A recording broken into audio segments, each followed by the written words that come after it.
मैं से motivational quote भी सुन सकता हूँ और दिल टूटने पर सैड सॉन्ग करके जिंदगी भी बता सकता हूँ। ये ऐसा ही है कि मैं माँ गंगा को अपने लैपटॉप पे देख रहा हूँ और एक प्रत्यक्ष जाके मैं हरिद्वार में माँ गंगा को महसूस कर रहा हूँ। पर रिश्तों की जो दुनिया है ना, वो फेक बना दी है।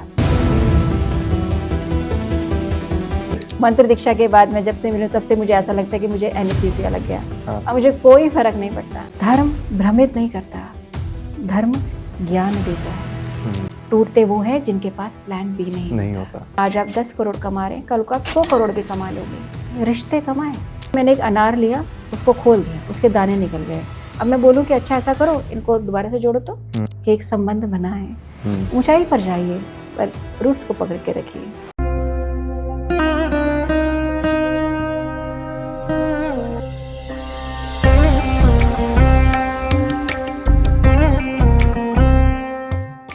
हेलो, नमस्कार, राम राम। आज हम फिर से बैठे हैं यहाँ पर माँ श्री गीतम के साथ और आज का जो एपिसोड है वो बहुत ही स्पेशल है, खासकर मेरे लिए, क्योंकि ये आज के जो प्रश्न है वो मैंने स्पेशली अपने हिसाब से डिज़ाइन किए हैं, क्योंकि ये वो प्रश्न है जो हमें, आपको, जो मेरी जनरेशन है, उन्हें रेगुलर आते हैं। सुबह शाम रात को सो रहे हैं 3 बजे, यही प्रश्न मैं आज लिख के लाया हूँ और वो आज हम पूछेंगे हमारी कूल गुरु से, क्योंकि यही वो टर्म है जो आज का युवा इन्हें जिस नाम से बुलाता है। और इसके पीछे जो कारण है वो अभी आप लोगों को पता चलने वाला है जब मैं इनसे प्रश्न करूंगा और हमें ये आम भाषा में मॉडर्न प्रॉब्लम्स का एक ट्रेडिशनल, एक एंशिएंट सॉल्यूशन देंगी। माँ श्री गीतम, आपका स्वागत है इस नए एपिसोड में।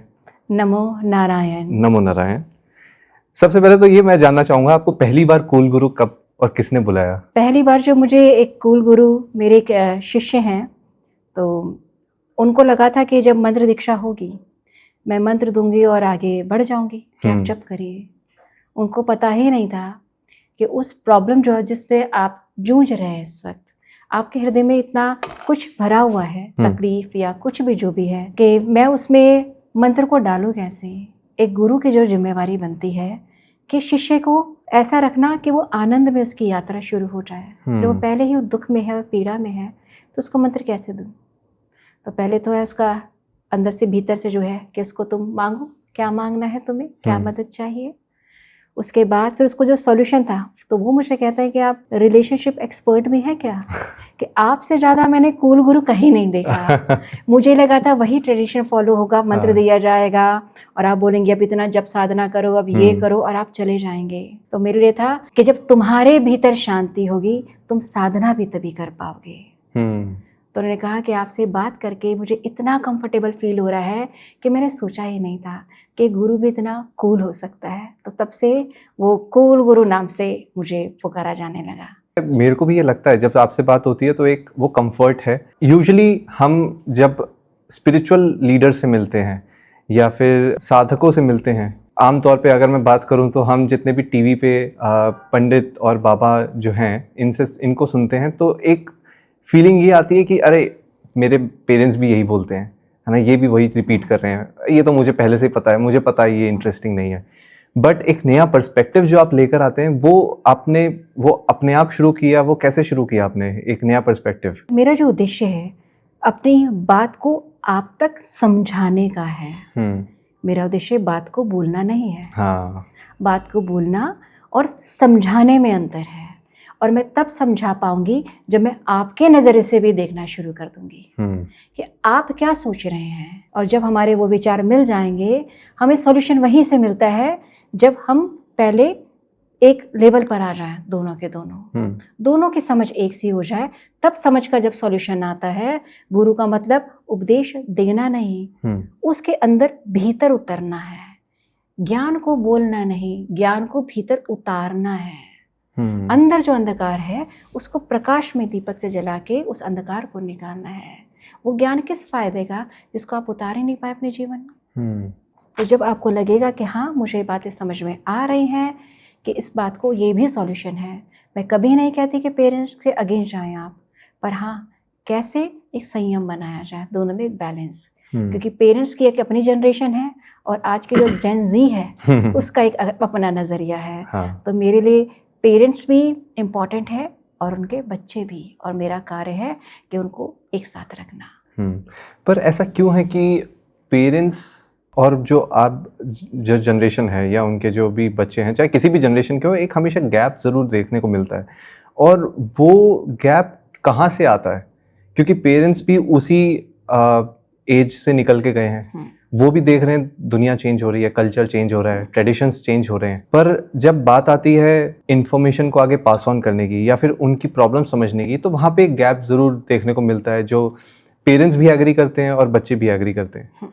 तो वो रीज़न क्या है उसके पीछे का? अभी मैं बात करती हूँ कि आपके ग्रैंड पेरेंट्स की। हाँ। आपके ग्रैंड पेरेंट्स की जो भी यात्रा रही, इतने सारे बच्चे रहे, पुरुष का कार्य था धन को लेके आना और स्त्री का कार्य था घर में बैठ के उन बच्चों की परवरिश को करना। राइट? एक मेन उद्देश्य एक साधारण से परिवार में यही था। बच्चे को एजुकेशन दे दिया, जिसने पढ़ना है पढ़ो, जिसने सरकारी नौकरी ले लिया लो, जिसने अपना पढ़ना है, जैसे अपनी ज़िंदगी जीनी है वैसा जियो।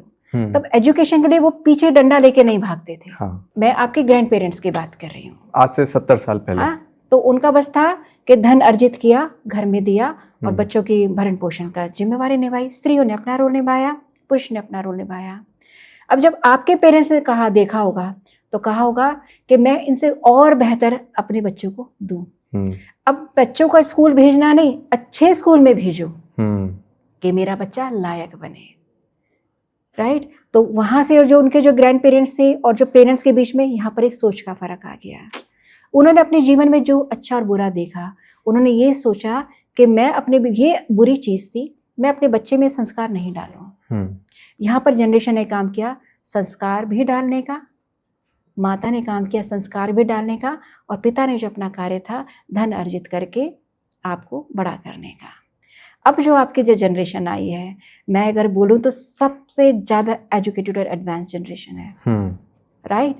हमें पहले, अगर मैं ये बोलूँ कि अगर मुझे इस वक्त, मैं अपने टाइम पर जाऊँ, अब मैं आपकी एज में जाऊँ, तो मुझे पढ़ने के लिए पहले लाइब्रेरी जानी होती, साइबर कैफ़े में जाना होता, वहाँ पर टाइप करना होता, पर आर के मुझे पैसे देने होते हैं। ठीक है? फ़ोन मेरा वो सांप सीढ़ी वाला होता। हाँ। राइट? लिमिटेड बात होती, ज्ञान के लिए मुझे लाइब्रेरी जाना होता। ठीक? कि उस बुक से मैं रेफरेंस लेती कि कौन सी बुक मैं पढ़ सकती हूँ, बुक पढ़ती, वक्त देती। पर आज की जो जनरेशन है वो अपने घर में इसी वक्त बैठ के, अब अफ्रीका की भी कोई सी गुप्त से भी गुप्त चीज़ें हैं, उस ज्ञान को आप ले सकती हैं। तो मैं टेक्नोलॉजी के नाम पर बोलूँ तो सैल्यूट है इस जनरेशन को। आप फ़ोन लेके ही पैदा हुए हैं। राइट? और आप उसमें आगे बढ़ते ही जा रहे हैं, बढ़ते ही जा रहे हैं। अभी आपके ऊपर भी है कि टेक्नोलॉजी का आपको यूज़ कैसे करना है। इसी फ़ोन से क्राइम भी होते हैं और इसी फ़ोन से लोगों की मदद भी होती है और ज्ञान भी होता है। मैं ऐसे मोटिवेशनल कोट भी सुन सकता हूँ और दिल टूटने पर सैड सॉन्ग करके ज़िंदगी भी बता सकता हूँ। ये आपके ऊपर है। क्या बात है। पर जैसा आपने कहा कि हमारे पास इन्फॉर्मेशन अवेलेबल है, तुरंत एक क्लिक पे है, जो कि हम भी मानते हैं। बट मैंने ये खुद ऑब्जर्व किया है कि जब 20 साल 30 साल पहले, जब मेरे पिताजी के पास फ़ोन नहीं था, इतना एजुकेशन या इन्फॉर्मेशन एक्सेसिबल नहीं था, पर फिर भी वो खुश थे, वो सेटल्ड थे। आज हमारे पास दुनिया भर का इन्फॉर्मेशन है और हम तब भी फील करते हैं कि हम लॉस्ट हैं। हम खोए हुए, हमें डायरेक्शन नहीं पता है, जबकि हमारे पास दुनिया भर का इन्फॉर्मेशन है। तो ये चेंज कहाँ से आया? जो सबसे ज़्यादा ये यूथ जो मेरे पास जो प्रश्न लेके आता है वो यही प्रश्न है। हाँ। ठीक है? सबसे पहले तो ये तो प्लस पॉइंट हुआ। आज के जो यूथ की जो सबसे बड़ी जो परेशानी है, बहुत जल्दी से दिल को जोड़ना और दिल का टूट जाना। उसने जो गहराई वाली जो रिश्ते थे ना, वो छूट गया कि उसने अपनी ही दुनिया एक फ़ोन तक सीमित रख ली। जो ज्ञान आप ले सकते थे, आज अपने प्रैक्टिकल नॉलेज को लेने की जगह सब कुछ आपने ऑनलाइन कर लिया। आज आप कोर्सेज, डिग्री तक भी आप ऑनलाइन कर रहे हैं। आपको पता ही नहीं है कि क्लास में और बच्चे कैसे हैं, उनको समझने का प्रयास करते। अरे वो शरारत भी होती, वो ज्ञान भी मिलता। टीचर को कैसे रिस्पेक्ट करते हैं। यहाँ पर क्या, ऑनलाइन में एक बटन दबाया नहीं, आपने कैमरा ऑफ कर दिया अपना। तो सोशल लाइफ को तो आपने खुद ने काट लिया। मैं जब भी बाहर जाती हूँ, मैं हमेशा बोलती हूँ इस बात को कि आप किसी भी रेस्टोरेंट में जाएं या पब्लिक प्लेस पर, जब आप जाते हैं टूरिस्ट प्लेस पर, आप देखना सबके हाथ, एक परिवार के हाथ में, सबके हाथ में फ़ोन होता है। अपना वक्त निकाल के, पैसा खर्च करके आप परिवार के साथ घूमने आए हैं, पर आज दुख होता है कि वो फैमिली ट्रिप नहीं रह गई हैं। आज भी जो ट्रिप्स है ना, वो डिवाइस बेस हो गई हैं।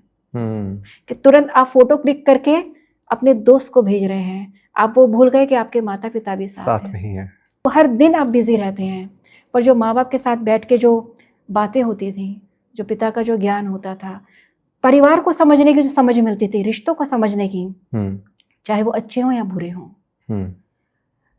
परिवार में है, कुछ तो होगा रिश्तों में, रिश्तेदारी में होगा, इस रिश्ते में किसने क्या गलत किया, वो माँ बोलती रहती थी, बच्चे सुनते रहते थे, पिता भी सुनते थे, उसमें एक बेटर सॉल्यूशन निकालते थे। आज हम तो कट ही गए हैं, जो ये वाला जो यूथ है ना, वो बिल्कुल कट गया है। उसने अपनी दुनिया इतनी बड़ी बना ली है, और मैं ये बोलूँ, ये दुनिया अधिकतम एक ज्ञान तो मैं नहीं बोलूँगी कि ज्ञान में तो आप बहुत आगे हैं, पर रिश्तों की जो दुनिया है ना, वो फेक बना ली है आपने। मेरे कितने फॉलोवर्स हैं, उसके कितने ज़्यादा फॉलोवर्स हैं, मेरी इस वीडियो पे लाइक नहीं किया, हम इस पर झगड़ा कर रहे हैं। आपने अपनी समस्या पता है कि कितनी छोटी छोटी चीज़ों में बांध ली है, खुशियाँ कितनी छोटी छोटी चीज़ें में बांधी हैं, कि उसने लाइक कर दिया तो आप आनंद में हैं। क्या ये खुशी है? अरे खुशी उससे और ज़्यादा बेहतर है। ये ऐसा ही है कि मैं माँ गंगा को अपने लैपटॉप पे देख रहा हूँ, और एक प्रत्यक्ष जाके मैं हरिद्वार में माँ गंगा को महसूस कर रहा हूँ। रिश्ते भी हमारे ऐसे ही हैं, रिश्तों को मनाना और महसूस करना दोनों में भिन्न है। रिश्ते वही चला पाएगा जिसने रिश्तों को महसूस किया है। पर मेरी पिक्चर पे 50 लोगों के लाइक आए, कोई बात नहीं, उस एक का नहीं है तो दर्द होता है। बिल्कुल वही तो, क्या अरे आपकी खुशी इतनी छोटी हो गई। अपने जीवन में बहुत बड़ी खुशी मनाएं, लोगों से मिलिए, अपने परिवार के साथ बैठिए। कुछ नहीं तो सब बिजी हैं आज के टाइम में, माँ भी जॉब कर रही है, पिता भी जॉब कर रहे हैं, बच्चे कहाँ जाए। आपने स्कूल भेजा, स्कूल के बाद ट्यूशन लगवा दी, क्योंकि पेरेंट्स दोनों इवनिंग में आएंगे, वो ज़रूरी भी है। पर क्या आज के परिवार में कूल बच्चा तो दिखे जेनजी, पर उससे पहले तो लगता है कि जो उससे पहले की जो जनरेशन है, माँ बाप, वो ज़्यादा कूल हो गए हैं। आपने बच्चे के लिए बेहतर स्कूल के लिए चुना, एक पिता अपनी हैसियत से ज़्यादा अपने बच्चों के लिए चुनता है कि बेस्ट से बेस्ट दूँ, ठीक है, कपड़ा बेस्ट से बेस्ट दूँ, खाना बेस्ट से बेस्ट दूँ। माँ कि हाँ मैं अपने बच्चे का कितने अच्छे से ध्यान रख सकती हूँ, उसका टेक केयर करूँ, उसको कहीं पर लेके जाऊँ। पर आज हमने बच्चों को इंसान बनाने वाले जो संस्कार होते हैं ना, वो छोड़ दिए हमने।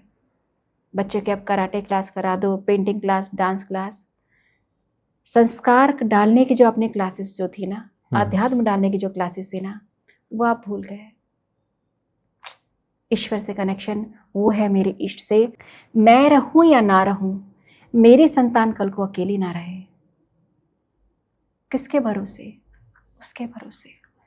वो विश्वास डाल पाया कि आपने नियम बनाए कि मैं हर हफ्ते में एक बार या अपने बच्चों के साथ बैठ के चलो हम हनुमान चालीसा पढ़ेंगे।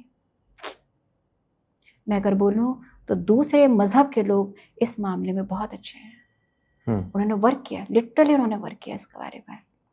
जो अपने इष्ट के प्रति जो विश्वास डाल पाया है ना, कि मैं रहूं या ना रहूं, मेरी माँ रहे या ना रहे, पर मेरा भगवान है। हम वहाँ संस्कार डालने में भूल गए हैं। आज बच्चे, जो अमेरिकन कल्चर था ना कि हैप्पी फादर्स डे, वो अपना लिया, पर अरे उनके पास फादर नहीं रहते, ये नहीं पता कि किसका फादर कौन है। वो शुरू में ही अलग हो जाते हैं। तो एक दिन बनाए कि एक दिन तो अपने पिता को याद रखना।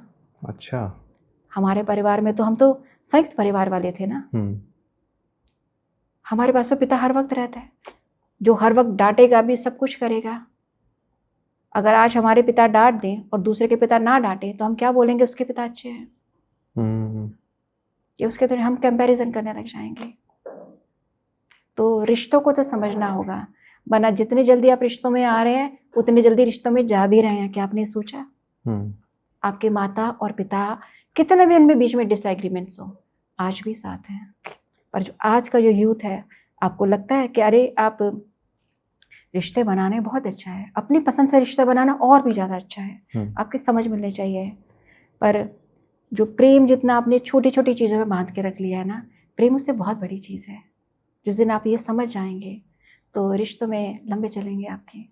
आपने कहा कि दूसरे धर्म जो हैं आज भी वो अपना ट्रेडिशन मजहब बोला है या पंथ बोला है, धर्म एक है, सनातन। अच्छा, तो आपने कहा कि दूसरे मजहब जो हैं वो अभी भी अपने ट्रेडिशंस फॉलो कर पा रहे हैं, अपना कल्चर। तो ऐसा क्या हुआ कि हमारा जो मजहब है, हमारा जो धर्म है, हमारे लोग हैं, वो अभी तक ये धीरे धीरे भूल रहे हैं, अपने रूट्स भूल रहे हैं? बिल्कुल। इसके लेकर मैं बोलूँ तो बहुत सारे देश काल परिस्थितियाँ ऐसी बनी कि हमारा जो कृष्ण थे ना, योगेश्वर योद्धा, शस्त्र वाला कृष्ण था हमारा, वो हमने उसको गोपियों में रोने वाला बना दिया, कमजोर कृष्ण बना दिया, सिर्फ प्रेम में रहने वाला बना दिया। हम शस्त्र को भूलते चले गए, जो शस्त्र महाराणा प्रताप ने उठाए, कि हम शूरवीर बोलते थे, ठीक है, कि कोई बने तो महाराजा छत्रपति शिवाजी जैसा बने, ठीक। शस्त्र कहाँ सिखाए हमने क्या सीखा? अरे परेशानी तो कोई बात नहीं, दूसरी गली से निकल जाना, अगर दूसरे मजहब को तुझे परेशान करे, अवॉइड करना। हमने ये सिखाया है कि जितने ग्रंथों को, जितना पुराण, जितना आयुर्वेद, जितना साइंस सनातन के पास है, जब आपने उसको बंद करके एक संदूक में बंद कर लिया ना, और उस पर राइट डाल दिया कि इस पे सिर्फ और सिर्फ ब्राह्मण का हक है, तो दूसरा तो जा ही नहीं सकता वहां पर। आज गुरुकुल में भी वही बच्चे पढ़ रहे हैं जो बहुत दरिद्र हैं। मैक्सिमम आप पॉपुलेशन देखें ना, आप उसमें देखेंगे कि गुरुकुल में कौन बच्चे पढ़े, तो धर्म इतना कमजोर हो गया हमारा। स्त्री अमेरिका में बैठ के चांद पर जा सकती है, इतने ज्ञानी है, पर स्त्री आज भी धर्म के ऊंचे पीठों पे नहीं विराजमान हो सकती। मतलब स्त्री आज भी कमजोर ही है, जो ग्रंथों को नहीं समझ पाए, ग्रंथों के ज्ञान को साइंस नासा ने समझ के उनको लेके स्पेस में। तो ये बहुत सारे फैक्टर्स हुए इसके धर्म के, क्योंकि ना तो आप संभाल पाए और ना ही आपने इसको ट्रांसफर होने दिया। कहीं बीच तो में आप जाएंगे क्या आपकी दादी ने भागवत कथा पढ़ी है? क्या आपकी दादी ने रामायण पढ़ी है? क्यों नहीं पढ़ी? क्योंकि उसको तो सिर्फ एक ही वर्ग के पास हक है। अगर वो हर घर घर में होता तो आप अभी बहुत बड़े ज्ञानी, धर्म के ज्ञानी बने हुए होते, आप धर्म और अधर्म दोनों जान पाते। आधे से ज़्यादा साइंस, जो भी, तो साइंस वहाँ तक पहुँचा भी नहीं है जितने हमारे साइंस लिखी गई है।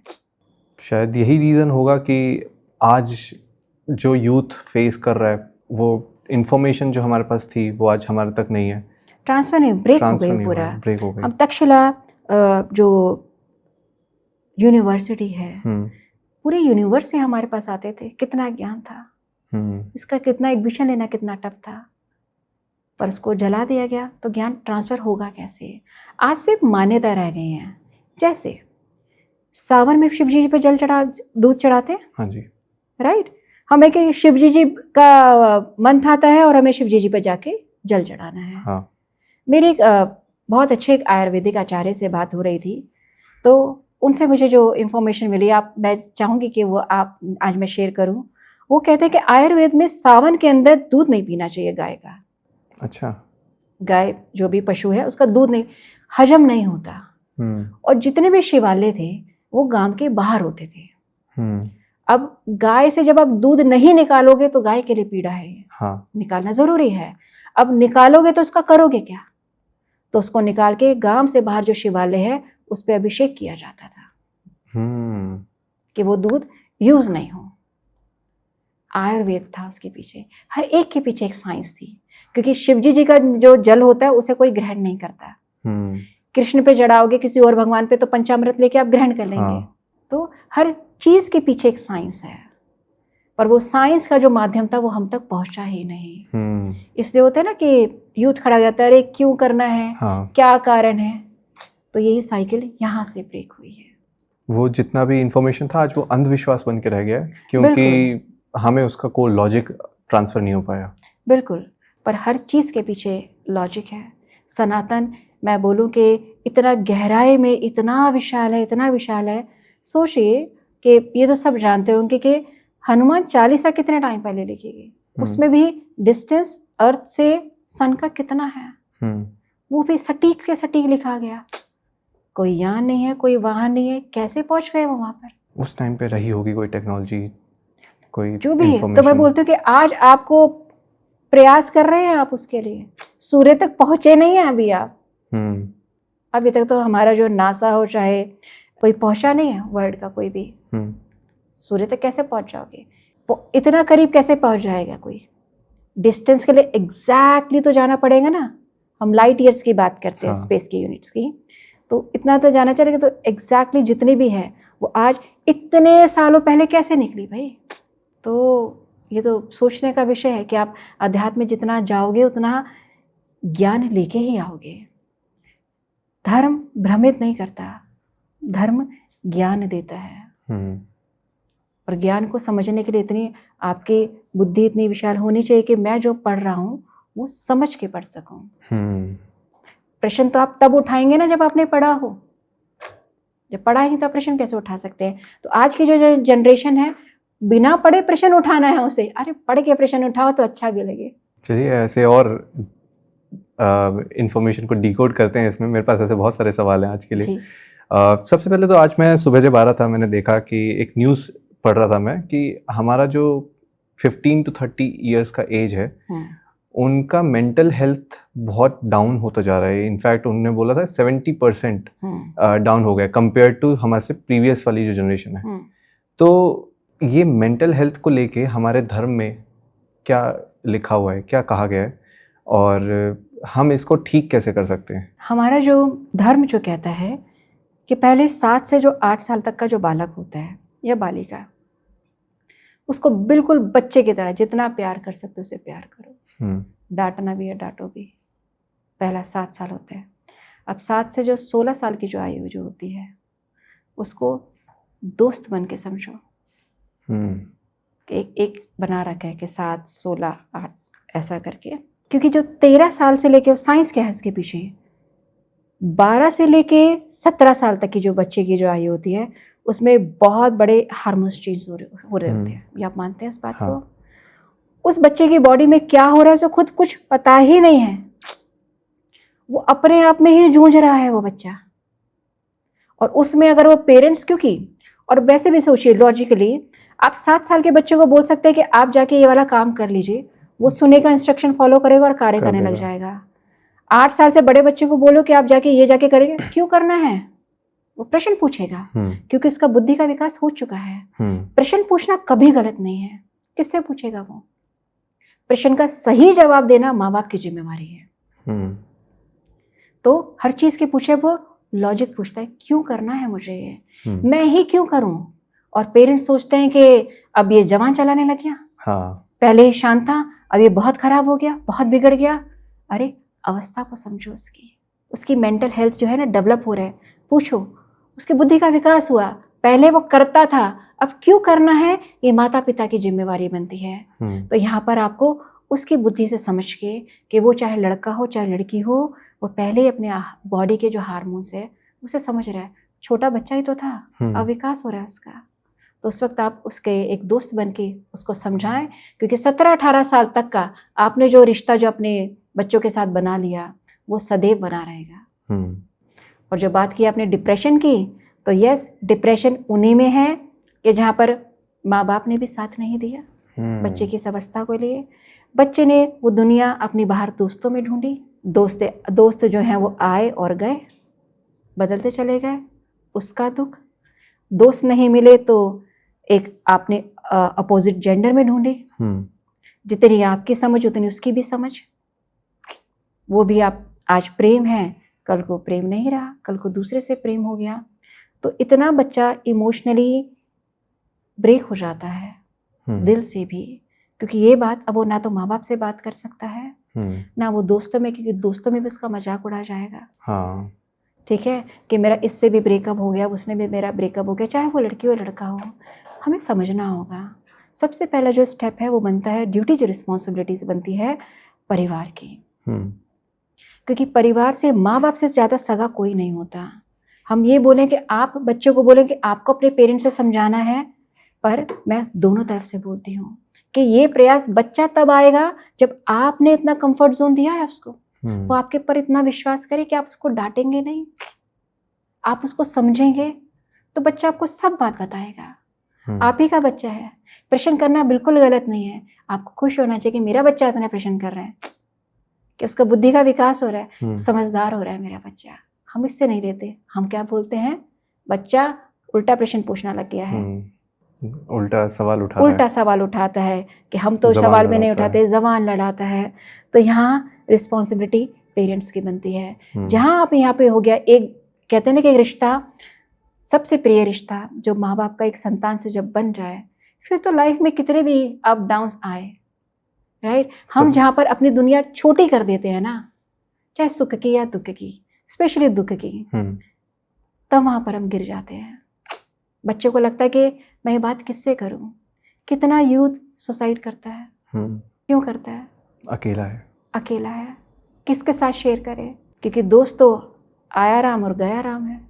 वो समझ ही नहीं पाते कि माँ बाप उनके लिए कितने इम्पोर्टेंट है, और माँ बाप के लिए भी वो संतान कितनी इम्पोर्टेंट है। आप प्रेशर तो डालते हैं, सोशल प्रेशर डालते हैं आप बच्चे के ऊपर कि उसका बच्चा ये है और उसका बच्चा ये है और तुम ये हो।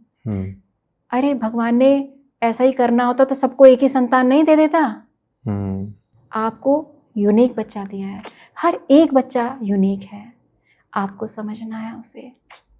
बट अनफॉर्चुनेटली हर बच्चे को ऐसा एटमॉस्फेयर नहीं मिलता घर पे, वो शेयर नहीं कर पाते। आजकल हम देख रहे हैं ट्रेंड बढ़ता जा रहा है काउंसलिंग का, थेरेपी का, साइकोलॉजिस्ट का, जहाँ पे वो लोग जाते हैं 1-2 घंटे का सेशन लेते हैं और पूरे ट्रस्ट के साथ अपनी प्रॉब्लम्स उनके साथ शेयर करते हैं जी। हमारे ट्रेडिशंस में इस चीज़ को लेके क्या पॉइंट ऑफ व्यू है? आजकल सबको एंग्जाइटी है जी। इस चीज़ को लेके, तो वो ना घर पे बता पा रहे हैं जैसा आपने कहा, ना दोस्तों के साथ शेयर कर पा रहे हैं, तो वो फिर थेरेपी, काउंसलिंग इस डायरेक्शन में जाने लग गए हैं। थेरेपी, मैं बिल्कुल आपकी बात से एग्री करती हूँ, क्योंकि मेरे पास भी जो कंसल्टेशंस वगैरह जो भी टाइम की व्यवस्था के हिसाब से जितना भी मैं दे पाती हूँ, तो मुझे तो कभी कभी सच में ऐसा लगता है कि मैं ही थेरेपिस्ट हूँ। थेरेपिस्ट है क्या? आप जाते हैं, अपनी समस्या को दिल खोल कर बताते हैं, फिर आप सॉल्यूशन लेते हैं और उसको जीवन में अपनाते हैं। थेरेपिस्ट कभी भी लाइफ में जो भी प्रॉब्लम्स है उसको फिक्स नहीं करती है। थेरेपी आपके सोचने के नज़रिए को चेंज करती है। जैसे अभी ये तो मैं कंसल्टेशन की बात कर रही हूँ, वो शिष्य जो मेरे आपसे मिले थे, जब आपने पूछा था कि मंत्र दीक्षा क्या करती है, आप ही का प्रश्न था शायद, हम बनारस के घाट पर थे, तो मैंने कहा कि मंत्र दीक्षा क्या करती है, ये मेरे शिष्य से ही पूछे कि क्या करती है, कि उनकी लाइफ में कितना स्ट्रेस, कितनी प्रॉब्लम, सब कुछ था। तो उन्होंने क्या जवाब दिया, तो आप ही एनेस्थीसिया, कि मंत्र दीक्षा के बाद मैं जब से मिली तब से मुझे ऐसा लगता है कि मुझे एनेस्थीसिया लग गया। अब मुझे कोई फर्क नहीं पड़ता। प्रॉब्लम्स अभी भी हैं, प्रॉब्लम्स अभी की अभी वहीं के वहीं हैं, झेलने की पावर, पर उसको झेलने की कि मैं आनंद में हूँ, ये सब ठीक हो जाएगा। तो उसी के लिए तो हम सब भाग रहे हैं। अध्यात्म को जीवन में अपना के तो देखो। मनुष्य धोखा दे सकता है, इष्ट धोखा नहीं देगा। हमारा भगवान ईश्वर कभी धोखा नहीं देगा। उसके प्रति समर्पण होके तो देखो। सुबह जैसे होते ना, सुबह उठे सूर्य नमस्कार करें, अरे उसका साइंस है पीछे। हमारी बॉडी में जितनी भी ऊर्जा है, 7 कलर्स आते हैं ना वाटर से रिफ्लेक्शन होके, जब सूर्य को जल दे रहे हैं तो हमारी बॉडी में जितनी भी तरंगे हैं, जितनी भी ऊर्जा, जितने भी एक एक कोश ये है, रोम है, उसमें वो ऊर्जा जा रही है, उसको लो। और उसी के लिए हम जाके क्या करते हैं, सोल में जाके कलर थेरेपी लेते हैं, स्लीपिंग थेरेपीज लेते हैं, कि स्लीपिंग थेरेपी के लिए आपको ये वाले कलर्स अपने बेडरूम में लगाने पड़ेंगे। आपने इसको मॉडर्न वर्ड नाम दे दिया, ठीक है। साउंड थेरेपी, जब आप खुद से मन में जब अंदर होते हैं, जब घंटी की जब नाद बजती है, कितनी देर तक वो गूंजती है, और आपको लिटा के वो पॉट में वाइब्रेशन नाद दे रहे हैं। तो चीज़ें वही पुरानी हैं, पर उसको मॉडर्न वर्जन में आपको पेश किया जा रहा है, जिसके लिए आप अच्छा खासा पे कर रहे हैं। आपके पास ऑप्शन है, फ्री में भी ले सकते हैं वो सारा का सारा। अध्यात्म आपको निडर बनाता है, अध्यात्म आपको पावर देता है, अध्यात्म आपको कॉन्सेप्ट क्लैरिटी देता है, एक सोचने विचारने की शक्ति देता है कि मुझे करना क्या है आगे। और अध्यात्म मंत्र साधना जो बोलते हैं, कि गुरु जब कर देता है कि साधना शिष्य को, वो बस के आंखों के आगे जो धूल है ना, बेटा सत्यता ये है। अभी तक सब धुंधला था, अभी तक सब धुंधला था, तुम भ्रम में जी रहे थे। और गुरु बस हटा देता है कि सत्यता ये है। तो जिसका दुख तुम्हें 10 साल बाद होता, आज ही पता चल जाए, वरना 10 साल तक तुम उस अंधकार में और भ्रम में जीते रहते। तो ये आपके ऊपर है। जब मंत्र साधना में जाते हैं, इंट्यूशंस डेवलप होती है हमारी, ये इंसान मेरे लिए अच्छा है नहीं है, ये डेवलप होता है। अगर ये बोलोगे कि मैं इसलिए मंत्र साधना कर रहा हूँ, कभी नहीं होगा। इष्ट के लिए मंत्र साधना करो, अपने भगवान को पाने के लिए मंत्र साधना करो। मैं आज हूँ, मेरे माँ बाप भी एक दिन तो जाना है ना उन्हें। मैं अगर बहुत प्रेम करूँ ना, बहुत लगाव करूँ, एक दिन वो भी चले जाएंगे, मैं तब भी टूटूंगी। राइट। मेरे साथ जितने मेरे रिश्तेदार हैं, मेरे एज ग्रुप के हैं, सब एक एक करके छूटते चले जाएंगे आगे आगे। अब तो यह है कि रिश्ते ही इतने हो गए हैं लोगों के पास कि सब अपनी पारिवारिक जिंदगी में बहुत व्यस्त हैं। ठीक, शरीर से भी एक बार चले जाएंगे, तो मैं क्यों नहीं उससे रिश्ता जोड़ता जो परमानेंट है, जो मुझसे कभी भी ना ये नहीं बोलेगा तू मुझे ये दे तो मैं तुझे ये दूंगा, जो मुझे छलेगा नहीं। तो एक तो हमें सहारा ढूंढना होगा अपने लिए। आपने बात करी सूर्य नमस्कार की। मैं ऑनलाइन मैं खुद पढ़ता रहता हूँ इन सब चीज़ों के बारे में, जितना एक्सप्लोर कर सकता हूँ करता हूँ। मेडिटेशन भी बहुत बार आता है, योग भी आता है। एक आम ऑडियंस के लिए, मेरी तरह मेरे एज ग्रुप के लिए, मेरी जनरेशन के लिए आप क्या क्या टेक्निक्स या फिर कोई तरीका, कोई मेथड बताना चाहेंगे, या इनफैक्ट वो कहाँ से शुरू कर सकते हैं, क्या ये बताना चाहेंगे? बिल्कुल। सबसे पहले तो टेक्नोलॉजी का होना बहुत ज़्यादा अच्छा है, पर कुछ घंटे बिना टेक्नोलॉजी के रियल जिंदगी में प्रवेश कर लो। रिश्ते कैसे निभाने हैं, अगर परिवार में कुछ रिश्ता अच्छा नहीं है तो ये भी हमारे ज्ञान के लिए है कि मुझे ऐसा तो नहीं बनना, ये तो नहीं करूँगा मैं। अगर किसी परिवार में माँ बाप के रिश्ते अच्छे नहीं हैं, बच्चा वो देख रहा है, वो डिप्रेशन में है, वो बचपन से तो ये देखता आ रहा है ना कि कैसे है, तो मैंने क्या सीखा? मैं रो सकता हूँ इस जगह कि मेरी किस्मत ऐसी है, मेरे माँ बाप ने ऐसा सिखाया, या जब क्षण आए ना, जब मैं अपनी पत्नी के साथ हूँ तो मुझे ऐसा पति नहीं बनेगा। ज्ञान हर जगह है, मुझे बटोरना है। क्या करना है ये भी मुझे इसी जगत से मिलेगा, क्या नहीं करना ये भी मुझे इस जगत से मिलेगा, पर उसके लिए मुझे प्रैक्टिकली लोगों के पास जाना पड़ेगा, समझना पड़ेगा। जितने हो सके लोगों से बात करो, अच्छे दोस्त बनाओ। कि और अच्छे कैसे, बात ये भी आती है कि अच्छे कैसे, एक मिलेंगे मटर गश्ती वाले, एक मिलेंगे कि एक समझदार दोस्त होना चाहिए, एक खराब दोस्त भी होना चाहिए कि ये खराब है, इसका देखो ऐसा भी हो सकता है, ये नहीं करना मुझे, और एक अच्छा दोस्त भी होना चाहिए कि मुझे ऐसा बनना है। जब टेक्नोलॉजी को देखो तो मोटिवेशनल कोट को देखो, अपने जीवन का एक उद्देश्य निश्चित करो, बहुत बड़े बड़े नहीं, छोटे छोटे। ठीक, उन छोटे छोटे उद्देश्य की पूर्ति होने पर पार्टी करो भाई। पेरेंट्स के लिए भी सीधा नहीं कि बड़े बच्चे को भाई तुम्हें बस ये इतना IAS ऑफिसर ही बनना है, उससे नीचे है तुम्हारे चलेगा ही नहीं। प्लान A और प्लान B, ये हुआ तो ये, नहीं हुआ तो क्या करना है मुझे। टूटते वो हैं जिनके पास प्लान B नहीं होता। अगर मुझे वो मिली तो मुझे ये है मेरा प्लान है, नहीं मिली तो प्लान B क्या है मेरा। हम कभी प्लान B सोचते ही नहीं है। जब प्लान A बनाते हैं ना पॉजिटिव वाला, तो नेगेटिव वाला दोनों उसके साथ रखने चाहिए। टूटने वाला इंसान वही है जिसके पास नहीं है, उसे पता तो है नहीं हुआ तो मेरे पास प्लान B है, ये करूँगा मैं। पर जब हम ठीक है, हम एक डायरेक्शन में चल रहे हैं, हम ज्ञान भी बटोर रहे हैं, पर इस पूरे प्रोसेस के थ्रू आजकल मेरे साथ खुद होता है, मेरे दोस्त भी बताते हैं कि यार दिन भर बस नेगेटिव थॉट्स, फेलियर कि नहीं होगा।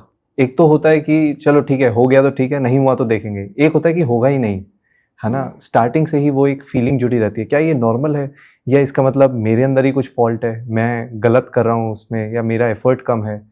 मैं चाहूँगी आप इस प्रश्न को थोड़ा सा और बताएं। आप बात रिश्तों की कर रहे हैं या करियर की बात कर रहे हैं? करियर की बात कर रहा हूँ मैं अभी।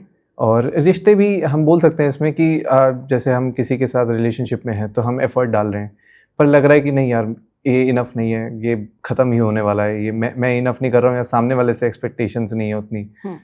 तो सेम करियर में भी जी। अब हम बात करते हैं पहले करियर के लिए। ठीक है, करियर के लिए मैंने एक चुना कि मेरा ये है, फेलियर हुआ तो क्या।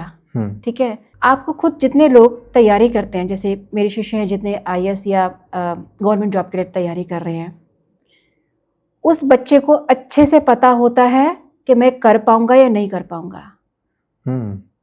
ठीक, उसे पता है मैं 10 घंटे दे सकता हूँ या नहीं दे सकता, ईमानदारी की मैं कर पा रहा हूँ या नहीं कर पा रहा हूँ। मैं लोगों को, समाज के प्रेशर से आके मैं इसको चूज कर रहा हूँ करियर को, ये ऐसा ही है। मैं बनना तो पेंटर चाहता था और मेरे फादर ने मुझे मेडिकल में एडमिशन करा दिया। अगर मैं पेंटर बनता, हर एक मनुष्य की, हर एक यूथ की, हर एक बच्चे की काबिलियत अलग है।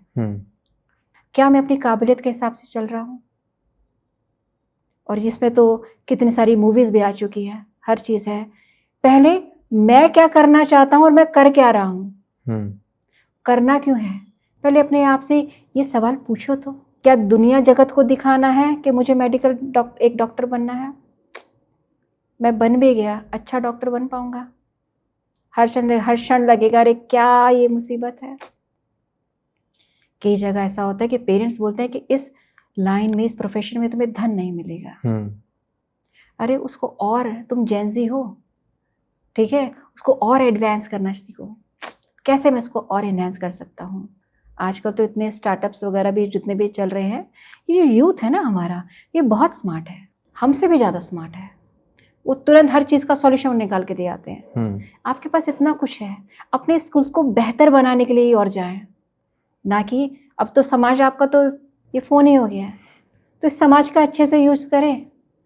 और मैं क्या इसमें एनहांस कर दूँ कि क्या है?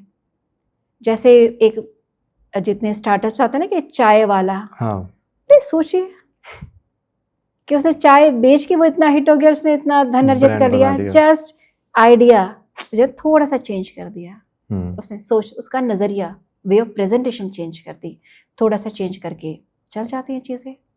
तो आप हमसे बहुत एडवांस हैं, बस उस समाज को यूज़ करिए और एक रियल समाज में भी आइए कि रियल और प्रैक्टिकल समाज क्या है। अब बात करते हैं रिश्तों की। हमने रिश्तों को भी ऐसा कर लिया है, आज ये नहीं, चलो इसके साथ 6 महीने चला तो दूसरे को कर लेते हैं। हम पहले से प्रिपेयर हैं, चाहे वो लड़की हो चाहे लड़का, मैं किसी का पक्ष नहीं ले रही हूँ, चाहे लड़की हो या लड़का, जितने दिन ये रिश्ता चला उतना ठीक है। शुरू में प्रेम रहेगा, धीरे धीरे ईगो आएगी, लास्ट में सिर्फ ईगो रह जाएगी। ये ऐसा नहीं कि शादी से ये गर्लफ्रेंड बॉयफ्रेंड का भी है, ऐसा नहीं है, ये शादी के बाद की तो और भी ज़्यादा एक बड़ी समस्या है कि जितने लोग जुड़ते हैं मेरे से तो उनकी समस्या ये है एक उनकी। तो मैं इनको बोलती हूँ कि वापस जाइए 10 साल पहले जब आपसे आपकी श्रीमती मिली थी। उनका कहता है कि बच्चों के लिए हम बस साथ हैं।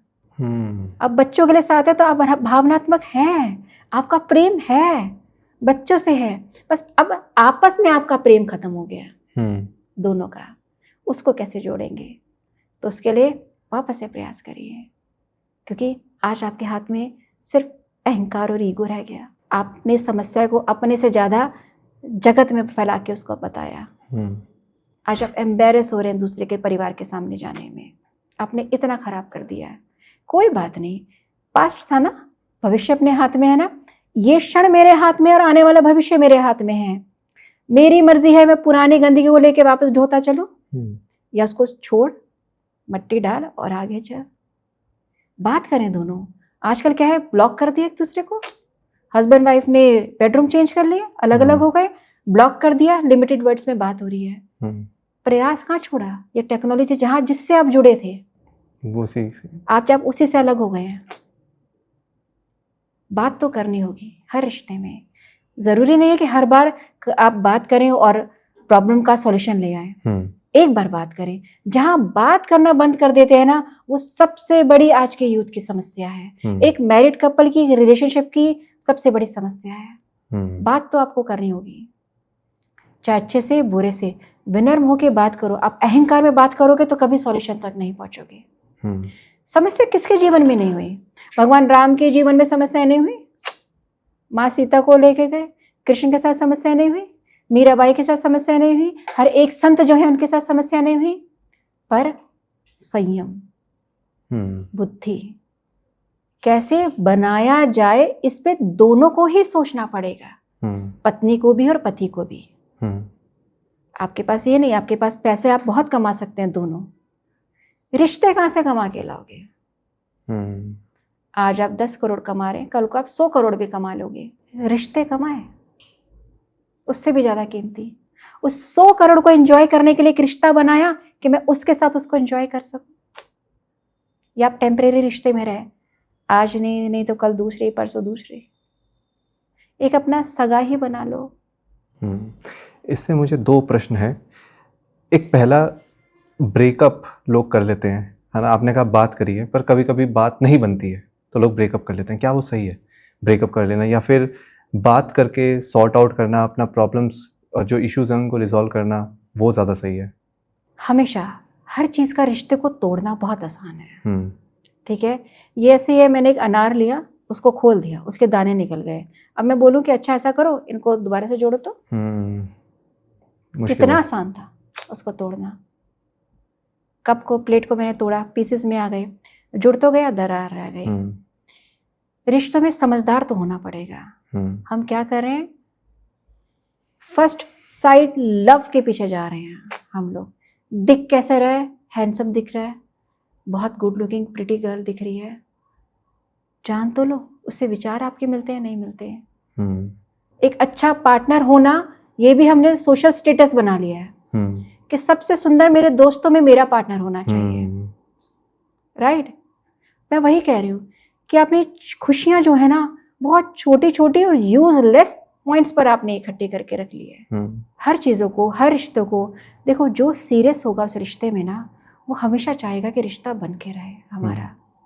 वो क्यों चाहेगा कि मैं उस पेन से निकलूं, चाहे वो स्त्री हो या पुरुष हो, कोई भी हो, ठीक है। किसी का तो दिल दुखता है ना, एक को अगर कोई फर्क नहीं पड़ता, दूसरे का तो दिल दुखता है ना, वो अपनी तरफ से पूरा प्रयास भी करेगा। मैं कहती हूँ हर रिश्ते में स्वाभिमान जरूरी है, अहंकार नहीं। और इसमें बहुत एक बारीक लाइन है, आप स्वाभिमान रखिए, सेल्फ रिस्पेक्ट रखिए पूरी, वो रिश्ता है। जब सेल्फ रिस्पेक्ट को भी दूसरे के चरणों में डाल देते हैं ना, तो वो रिश्ता अब रहता नहीं। क्या दूसरा भी इतना नीचे आ रहा है, विनम्र आ रहा है इस रिश्ते को संभालने के लिए?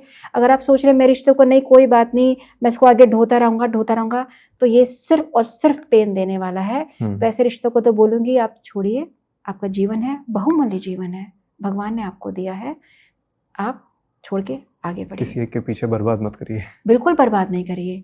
क्या उससे पहले आपका जीवन नहीं था? क्या उससे पहले आपकी कोई जीवन में कोई खुशी नहीं आई? समझना होगा। तो क्या टर्निंग पॉइंट क्या होगा वो, कि जहाँ पे आपको ये स्टेप लेना पड़े और आपको रियलाइज हो? ये सेल्फ रिस्पेक्ट वाला तो मैं समझ गया, पर किस क्षण पे वो ये डिसीजन लेना चाहिए, कब तक वो इसको एफर्ट करना चाहिए?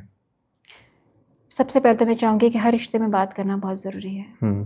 जहाँ पर आपको लगे कि अब बात नहीं हो पा रही, एक बार नहीं हो पा रही, अब दूसरी बात करेंगे, तीसरी बार बात करेंगे, इतने में तो सामने वाला मूर्ख नहीं होता, वो समझ जाता है, ठीक है, कि अब नहीं हो पा रहा।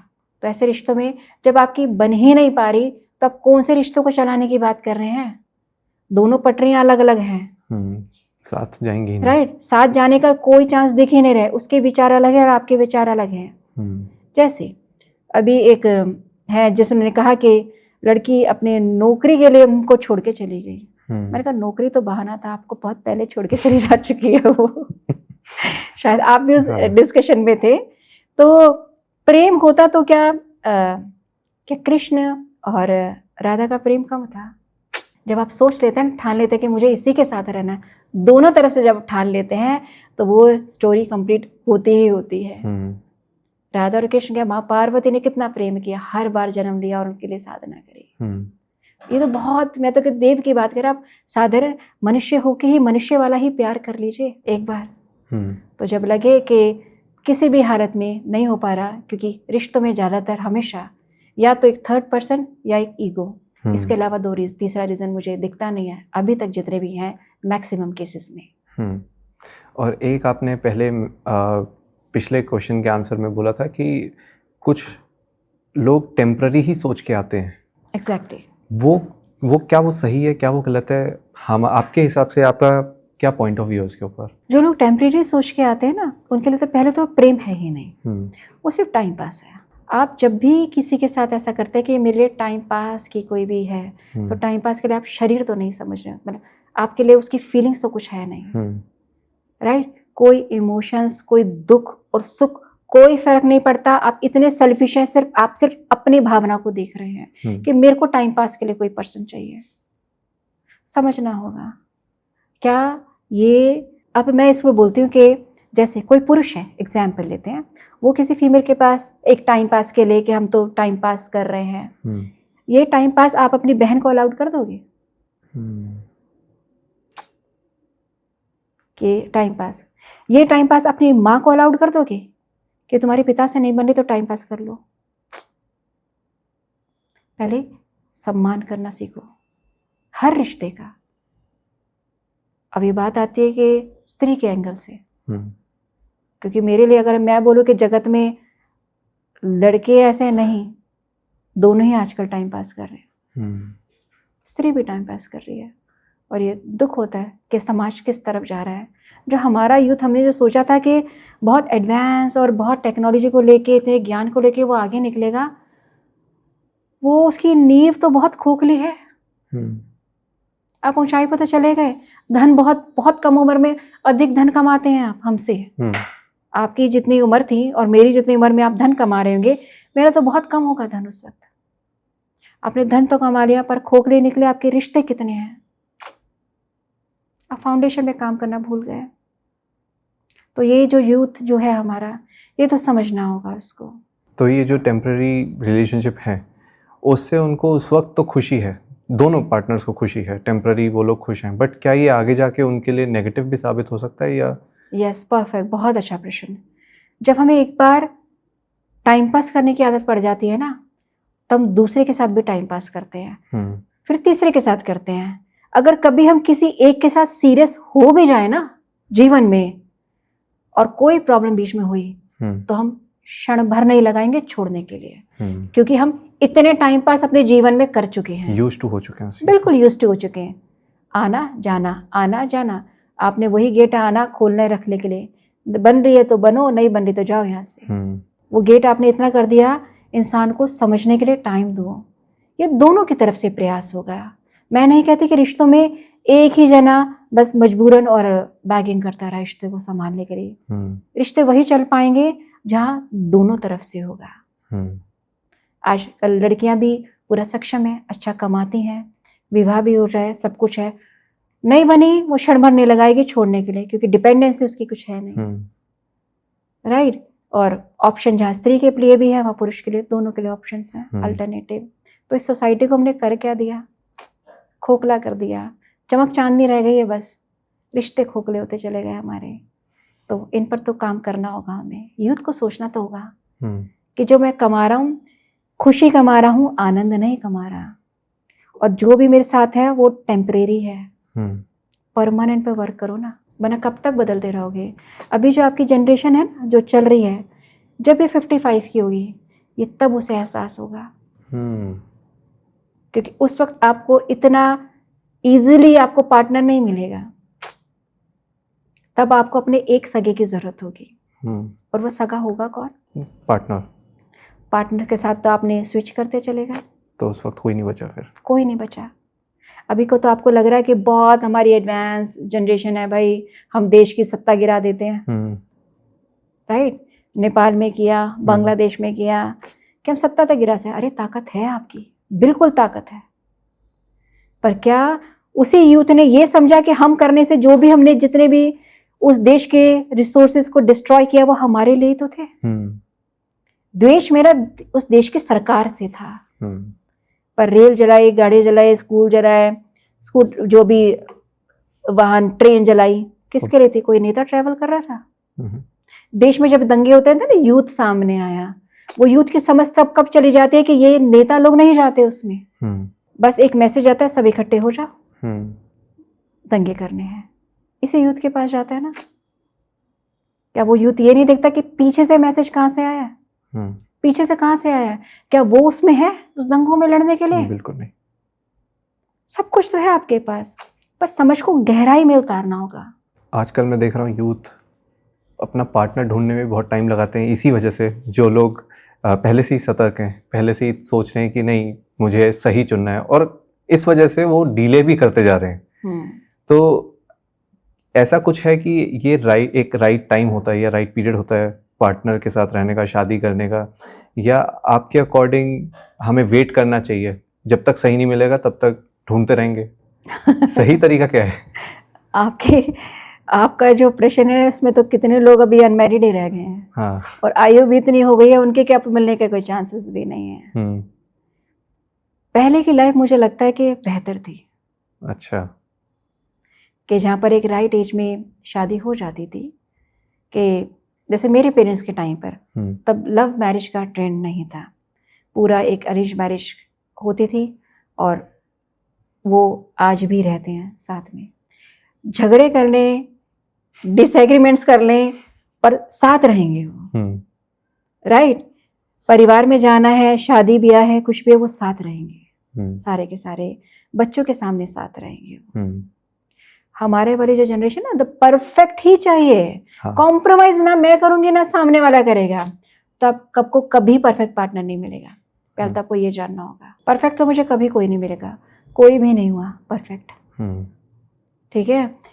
अयोध्या माँ सीता जो है दशरथ नंदन की राजकुमारी थी, वो कहाँ रही?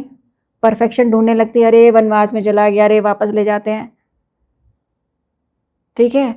हर एक को राम जैसा बेटा तो चाहिए, सीता जैसी बेटी नहीं चाहिए। कभी सोचा आपने?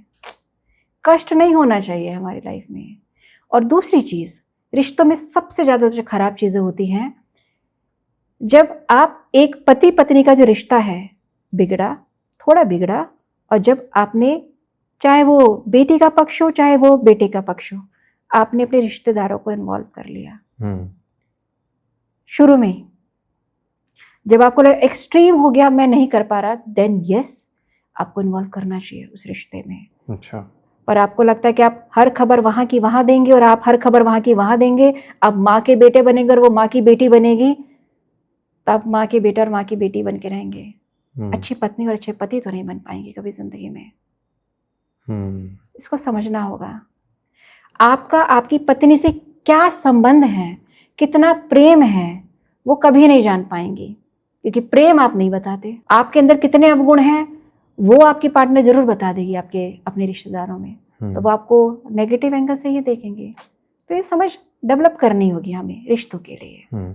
जब हम रिश्तों की बात कर रहे हैं, साथ में जैसे आप ही हमारे साथ बैठे हैं अभी, आपने साधना को भी सही टाइम दिया है, रिश्तों को भी टाइम दिया है, क्या बैलेंस बहुत ज़रूरी होता है?